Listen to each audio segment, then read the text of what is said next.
നമസ്കാരം. നേരെ ചൊവ്വേ സൈക്കിൾ പോലും ഓടിച്ചു പോകാൻ പ്രയാസമുള്ള റോഡുകളായിരുന്നു അസമിലേത്. വടക്ക് കിഴക്കൻ സംസ്ഥാനങ്ങളിൽ ഏറ്റവും തന്ത്രപ്രധാനമായ ആ സംസ്ഥാനത്ത് 2014 നരേന്ദ്രമോദി സർക്കാർ വന്നതിന് ശേഷം നടത്തിയിട്ടുള്ള വികസന പ്രവർത്തനങ്ങൾ അതിശയിപ്പിക്കുന്ന വളർച്ചയാണ് സംസ്ഥാനത്തിന് നൽകിയത്. 12 വർഷത്തിന് ശേഷം അസം ചരിത്രമെഴുതുകയാണ്.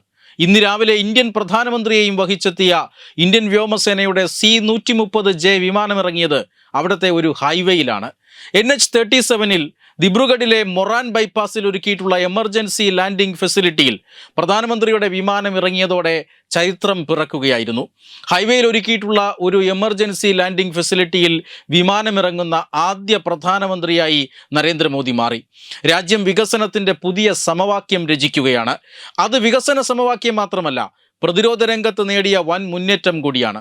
ഇന്ത്യയുടെ വടക്ക് കിഴക്കൻ സംസ്ഥാനങ്ങൾ ചില കഴുകന്മാർ നോട്ടമിട്ടിരിക്കുകയാണ്.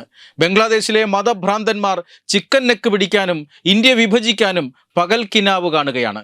പിന്നിൽ പാകിസ്ഥാനും ചൈനയുമാണ്. അമേരിക്ക ഉൾപ്പെടെയുള്ള രാജ്യങ്ങൾ കുറുക്കൻ കണ്ണുകളുമായി ഇതിൻ്റെ പിന്നിലുണ്ട്. ഈ സാഹചര്യത്തിലാണ് ഇന്ത്യൻ വ്യോമസേന പ്രധാനമന്ത്രിയെയും കൊണ്ടൊരു ഹൈവേയിൽ ലാൻഡ് ചെയ്തിരിക്കുന്നത്. മലകളും കാടുകളും നിറഞ്ഞ ഭൂപ്രകൃതിയിൽ ഇന്ത്യ നടത്തിയിരിക്കുന്ന ഈ മാറ്റം ശത്രുക്കൾക്ക് നൽകുന്നത് വലിയ സന്ദേശമാണ്. സൈന്യത്തിന് പറന്നെത്താൻ ഇനി വിമാനത്താവളങ്ങൾ വേണമെന്നില്ല.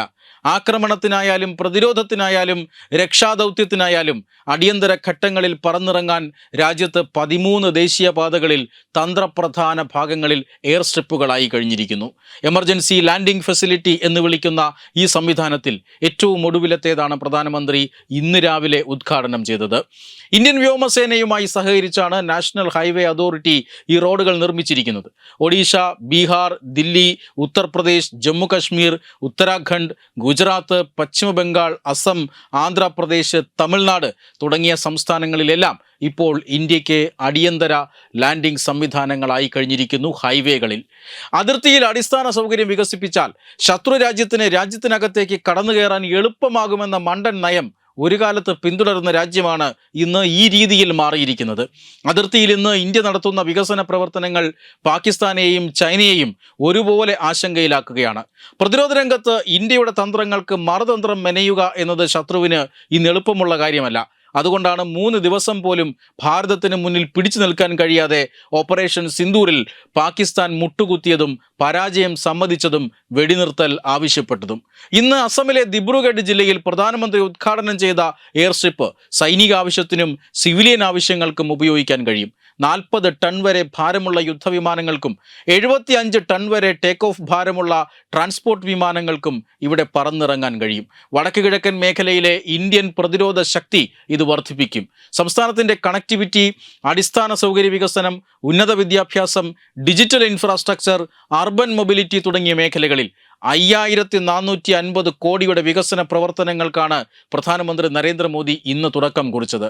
ബ്രഹ്മപുത്ര നദിക്ക് കുറുകെ പണിത കുമാർ ഭാസ്കർ വർമ്മ സേതുവിൻ്റെ ഉദ്ഘാടനവും പ്രധാനമന്ത്രി നിർവഹിച്ചു. അത്യാധുനിക സൗകര്യങ്ങളോടുകൂടിയുള്ള ഈ 6 വരി പാലം 3030 കോടി രൂപ ചെലവഴിച്ചാണ് നിർമ്മിച്ചിരിക്കുന്നത്. ഗുവാഹത്തി IIM 225 ഇലക്ട്രിക് ബസ്സുകൾ, സംസ്ഥാനത്തെ വിവിധ നഗരങ്ങൾക്ക് നൽകുന്ന PM ബസ് സേവാ പദ്ധതി എന്നിവയ്ക്കും പ്രധാനമന്ത്രി ഇന്ന് തുടക്കം കുറിച്ചിരിക്കുകയാണ്. ചുരുക്കത്തിൽ ഇന്നത്തെ പ്രധാനമന്ത്രിയുടെ അസം സന്ദർശനം സംസ്ഥാനത്തിന് നൽകിയത് വികസന പെരുമഴയാണ്. ഇവിടെ ഒന്നും കിട്ടിയില്ല എന്ന് കരയുകയല്ല, കേന്ദ്രവുമായി ചേർന്ന് പുതുചരിത്രം രചിക്കുകയാണ് അസം സർക്കാർ. വെബ് ഡെസ്ക് തത്തുമൈ news. Brought you by Kerala AIDS control society. HIV/AIDS സംബന്ധമായ സംശയങ്ങൾക്ക് 1097 എന്ന 24 മണിക്കൂറും പ്രവർത്തിക്കുന്ന ടോൾ ഫ്രീ നമ്പറിലേക്ക് വിളിക്കുക. വാട്സാപ്പിലും ഫേസ്ബുക്കിലും ഒക്കെ സ്റ്റാറ്റസ് അപ്ഡേറ്റ് ചെയ്യാറുണ്ടല്ലോ. HIV സ്റ്റാറ്റസോ HIV പിടിപെടാനുള്ള സാഹചര്യങ്ങളിൽ കൂടി അറിഞ്ഞോ അറിയാതെയോ കടന്നു പോയിട്ടുണ്ടാവാം. എന്ത് തന്നെയായാലും മുൻകൂട്ടി പരിശോധിച്ച് HIV സ്റ്റാറ്റസ് അറിയൂ. സൗജന്യ HIV പരിശോധനയും കൗൺസിലിങ്ങും ആരോഗ്യ കേന്ദ്രങ്ങളിൽ പ്രവർത്തിക്കുന്ന ICTC അഥവാ ജ്യോതിസ് കേന്ദ്രങ്ങളെ സമീപിക്കുക. നിങ്ങളുടെ സ്റ്റാറ്റസ് എന്തായാലും വിവരങ്ങൾ രഹസ്യമായി സൂക്ഷിക്കുന്നതായിരിക്കും.